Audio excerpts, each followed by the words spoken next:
हिवाळा आला आणि गाजरचा हलवा बनवला नाही असं होतच नाही. दिसतंय ना अतिशय डिलिशियस. दिसायलाच नाही तर खाण्यासाठी अतिशय चविष्ट हा हलवा होतो. 1 किलो गाजरापासून मी अचूक प्रमाणामध्ये हा हलवा बनवणार आहे.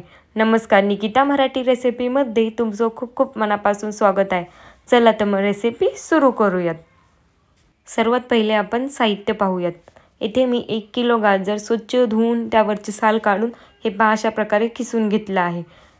हे पहा इथे मी पाव किलो अशी साखर घेतली आहे. 1 किलो गाजराला पाव किलो साखर ही अतिशय परफेक्ट प्रमाण आहे. त्यामध्ये आपण खवाही टाकणार आहे, त्यामुळे मी इथे पाव किलो साखर घेतली आहे.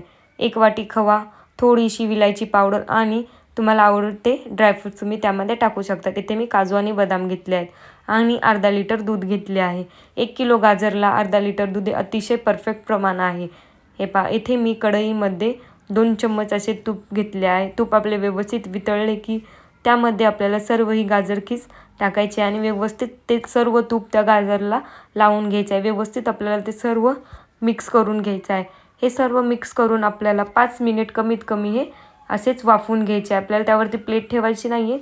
स्लो फ्लेम करून असेच त्याला वाफवून घ्यायचे आहे. म्हणजे सर्व हे गाजराला तूप आपलं व्यवस्थित लागेल त्याकरिता हे 5 मिनिट आपल्याला असेच ठेवायचे आहे.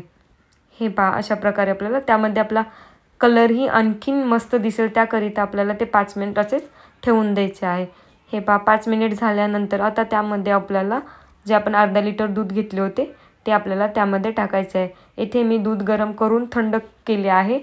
हे पहा आणि आपली जी साय आहे तीही आपल्याला बाजूला काढायची नाही आहे. सर्व दूध त्यामध्ये अर्धा लिटर आपल्याला मिक्स करून घ्यायचं आहे. व्यवस्थित मिक्स करून आता हे सर्व दूध आपल्याला आटवून घ्यायचे आहे. मीडियम फ्लेमवर आपल्याला हे सर्व दूध आटवून घ्यायचे आहे. जास्तही फुल फ्लेम आपल्याला करायची नाही, म्हणजे आपले ते गाजर व्यवस्थित शिजतील त्याकरिता आपल्याला मीडियम फ्लेमवरच हे सर्व दूध हे आटवून घ्यायचं आहे.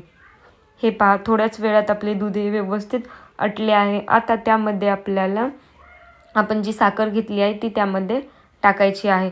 जर तुम्हाला जास्त गोड खायचं असेल तर तुम्ही त्यामध्ये जास्तही साखर टाकू शकता. इथे मी पाव किलो साखर घेतली आहे. हे प्रमाण तुम्ही मोजूनच घ्यायचं आहे, म्हणजे आपला हलवा परफेक्ट होतो. हे पहा आपलं साखरेचंही पाणी थोड्याच वेळात निघेल. आपल्याला हे सर्व पाणीही आटवून घ्यायचं आहे. हे पहा 2 ते 3 मिनिटामध्ये साखरेचं पाणी आटून जातं. हे पहा त्यानंतर आपल्याला त्यामध्ये बारीक करून असा खवा त्यामध्ये मिक्स करून घ्यायचा आहे. इथे मी 1 वाटी असा खवा घेतला होता. हे पहा व्यवस्थित असं आपल्याला हे सर्व खवाही त्यामध्ये मिक्स करून घ्यायचं आहे. जर रेसिपी आवडली असेल तर चॅनेलला सबस्क्राईब करायला आणि व्हिडिओला लाईक करायला विसरू नका. हे पहा व्यवस्थित असा मी खवा हा सर्व मिक्स करून घेतला आहे. त्यानंतर आपल्याला ड्रायफ्रूट्स त्यामध्ये टाकायचे आहे. येथे मी काजू आणि बदाम फक्त टाकले आहेत. जर तुम्हाला आणखीन ड्रायफ्रूट्स टाकायचे असेल तर तुम्ही त्यामध्ये टाकू शकतात. हे सर्व ड्रायफ्रूट व्यवस्थित मिक्स करून आता आपल्याला गॅसची फ्लेम बंद करून घ्यायची आहे आणि शेवटला आपल्याला विलायची पावडर टाकायची आहे. कोणताही तुम्ही गोड पदार्थामध्ये विलायची पावडर टाकत असणार तर गॅसची फ्लेम बंद करूनच त्यामध्ये विलायची पावडर टाकायची आहे.